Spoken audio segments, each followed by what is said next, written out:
Hi guys, what's going on? It's Ben here. I am back again today doing another video. This is going to be a continuation of the Rise and Fall series. Today I'm going to be looking at the Orlando Magic in the post-Shaquille O'Neal era. So this era is really for me defined by 1996 to 2004, and it's really headlined by these two guys you see on screen, Penny Hardaway on the right and Tracy McGrady on the left. So without further ado, let's get into reviewing that era. So Shaq left after the 95 to 96 season. He went to LA. And so 96 to 97 was the first year in which Orlando faced a world without Shaq. If you haven't seen this series before, top left you'll see regular season statistics about the team, along with their offense and defensive rating. You'll also at the bottom on the left see individual regular season stats, and on the right see individual playoff stats. I've included games played, minutes played per game, field goal attempts and percentage, 3-point attempts and percentage, same with free throws, total rebounds per game, assists, steals, blocks, and points. So in this first season, basically they kept the exact same core, honestly, except they tried to replace Shaq with Ronnie Seekley, who was a decent player, and as you can see, he put up 17 and 10, which are pretty good stats, like not all-star maybe, but pretty close, like definitely an above average starter. Penny still played pretty good. You can see he put up over 20 points per game. Horace Grant, Dennis Scott, and Nick Anderson all played okay for themselves. Um, Really, the big detriments to this team this year for having a lower record than they were used to was that Penny, who was the main guy this year, missed 23 games. Horace Grant missed 15. Nick Anderson missed nearly 20. Dennis Scott missed 16. So all of their main five guys missed a decent amount of time. And this was a problem with the Shaq Magic as well, but they didn't really have much of a bench at all. Like you see, Gerald Wilkins had an okay season, but Brian Shaw pretty average from the bench. Derek Strong, Daryl Armstrong, none of them really standouts at all. So they didn't have much depth on this team. In the playoffs, they lost to Miami in the first round, who were a 61 win team, and you'll see Penny himself played pretty well, averaging 31 points a game. Um, but really, the big difference for this team was that they didn't have Horace Grant for the playoffs, and their guys like Dennis Scott and Nick Anderson, you'll see they played pretty terribly. Um, Even Ronnie Cycli, who missed 2 games in the series, he shot 32% from the field, which is a huge drop from 51% during the regular season. Going into 97 and 98, we have a shortened season again for Penny Hardaway, who only plays 19 games this year, missing nearly the entire season. Horace Grant is healthy though. Bo Outlaw is healthy. They actually have, and I've pictured him in the bottom left here, an old Mark Price who is averaging about 10 points a game for them. Really, the big difference on this team was that Dennis Scott was gone, and they basically didn't have Penny Hardaway for most of the year. So the main guys on the team were like Ronnie Cycli, Horace Grant, and Nick Anderson. And Nick Anderson also missed 24 games, so that was a big impact. So this team didn't make the playoffs because of all those injury issues. Their offense fell quite a bit without having Penny in the lineup, and they really didn't have like a go-to guy on this team, so they struggled quite a bit and missed the playoffs. As you can see, they were the 10th seed. Going into 98 to 99, they actually brought in Dominique Wilkins, which I have him pictured top right. I always just find that funny. Him in a Magic jersey just looks really weird to me. Um, they had a really good year this year, actually. They were tied for the best record, or excuse me, they had the third best record in the East, the best record in their division. If you would have adjusted their record to the full length regular season, they would have been a 54 win team. Penny was back and healthy, playing every game of this season. Nick Anderson and Horace Grant were both healthy the entire year as well. And Daryl Armstrong started coming into his own. Again, you didn't really have much support outside of those guys. The bench was pretty weak, and even the starting lineup was a lot weaker than usual. In that, I think you had Bo Outlaw and Isaac Austin splitting starting time. Um, at the big man position because they had lost Ronnie Cycli at this point, and so basically you had a solid five initially 2 years ago with Hardaway, Anderson, Scott, Grant, and Cycli, and they've lost two of those guys now. In the playoffs, they got upset by Philly in the first round, and if you try and look at their team and say what really was the driving force of that loss, I think you'd say everybody on the team actually between Hardaway, Nick Anderson, Horace Grant, Daryl Armstrong, their four leading scorers, none of them shot above 37 better than 37% from the field, which is just a recipe for disaster, especially when Nick Anderson is shooting 20 shots a night, way more than Penny was, and yeah, they just really struggled against Philly's defense, and all of their guys really, really struggled getting their shots up and being efficient. And this was, I believe, Dominique's last team as well, so he retired after this season and did not appear in the playoffs for them either. But their defense was really good with Penny being back and healthy. As you can see, it was rated third in the league. Going into 2000, by this point, Penny Hardaway had left town, and this was the I don't remember what the name of it was. It wasn't. It was sort of like a We Believe team and like the Grit and Grind combined.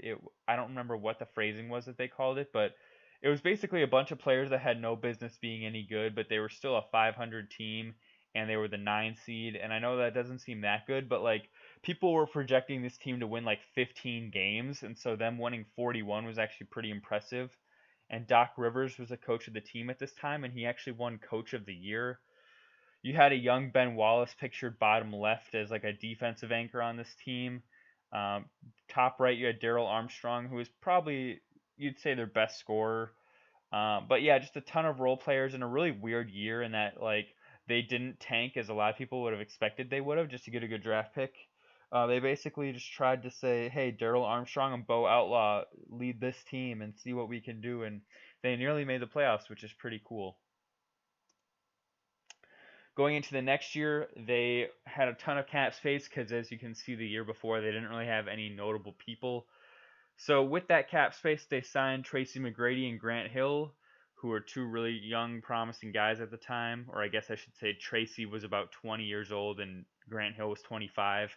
They also tried to sign Tim Duncan, but Doc Rivers didn't allow Tim Duncan to bring his wife on the plane with them when they would travel. She had to um, travel separately on like a family plane with all the rest of the families, and she refused to do that. So they didn't sign Tim Duncan, but they still got these two guys. They improved their record by 2 wins. The biggest thing that held this team back was, as you can see in the individual stats, Grant Hill only played 4 games this year, so effectively missed the entire season. They also had Mike Miller, who they added as a rookie, who averaged 12 points a game and was actually Rookie of the Year this year. And T-Mac played really well, 27 points per game, 8 rebounds, 5 assists. But really, without Grant Hill there, they were going to struggle quite a bit. And in the playoffs, you see they only had a few guys who were actually getting notable minutes. T-Mac playing like 45 minutes a night, averaging 34 points, which is crazy. But um, they were just a team that was really hurt by basically not having their best player, which at the time I think would have been Grant Hill if he would have been healthy. Because the season before, I think he was averaging like 23, 8, and 8. So he was a very good player. People often forget how good he was. He was basically like a slightly worse version of what LeBron is now. So he can kind of do everything and do it all well. Um, so not having him was a huge detriment to this team. The next year, and pictured top right, I have Patrick Ewing when he played for the Magic as their backup center, just because I find that picture of him in a Magic jersey so weird to think about. But again, Grant Hill only plays 14 games and basically misses the entire year. They bring back Horace Grant to be a starter. He does okay. Daryl Armstrong's still doing decent. Mike Miller's developing a bit, and T Mac has another really good year. The team basically has an exact repeat season. They get 1 win better. They're the 5 seed and they lost to Charlotte in the first round. And again, really just they didn't have enough weapons to go up against anybody in the playoffs. You had, like you can see here, Horace Grant playing 32 minutes a night and scoring 4 points. That's pretty bad. Pat Garrity playing 37 minutes and scoring under 9 points a game. Um, T-Mac and Daryl Armstrong played decent in the playoffs, but they just were outgunned basically all the time. And um, it really comes down to Grant Hill just not being available to play for them much. 02 to 03, we have again Grant Hill played 29 games. So if you're trying to count over a 3-year stretch so far, Grant Hill has played a total of let me count here quick. 29 plus 14 plus 4. So that's 47 games over 3 seasons. Um, Again, they have Tracy McGrady played great, averages 32 points per game. They're 2 wins worse this time, but still in that relative same range. They pushed Detroit to 7 games in the first round. They were actually up 3-1, and Tracy McGrady has this infamous quote where he says, after they were up 3-1, he says it's going to feel so good to get out of the first round finally. And then the team proceeded to lose the next 3 games and lose in the first round. Um, Mike Miller missed 30 games for this team, which hurt them.